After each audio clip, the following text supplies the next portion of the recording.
আসসালামু আলাইকুম, আমি Mohammad Saddam, clinical nutritionist, popular diagnostic centre. অনেকেই চিকন থাকেন, ওজন বাড়ছে না। আমার কাছে রোগীরা প্রায়ই প্রশ্ন করে থাকেন কিভাবে মোটা হব। সত্যিটা হলো শুধু বেশি খাবার খেয়ে বা হাই ক্যালোরির খাবার খেয়ে ওজন বাড়ানো সম্ভব নয়। এক্ষেত্রে তিনটা বিষয় অত্যন্ত জরুরি: রুচি ভালো থাকা, মেটাবলিজম কারেকশন করা ও শরীরে প্রপার নিউট্রিশন অ্যাবজর্পশন হচ্ছে কিনা।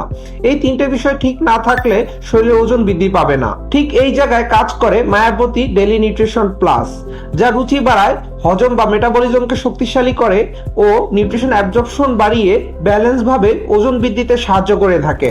100% ন্যাচারাল ও ল্যাব টেস্টেড হওয়ায় লাইফস্টাইল মেইনটেইনের পাশাপাশি প্রতিদিনের খাদ্য তালিকায় মায়াবতী ডেইলি নিউট্রিশন প্লাস যোগ করলে হেলদি ওয়েতে ওজন বাড়ানো সম্ভব। যারা অনেক দিন ধরে চিকন থেকে মুক্তি পেতে চাচ্ছেন, তাদের জন্য এটি হতে পারে সেফ অ্যান্ড সায়েন্টিফিক সলিউশন। সবাই ভালো থাকবেন, সুস্থ থাকবেন। আল্লাহ হাফেজ।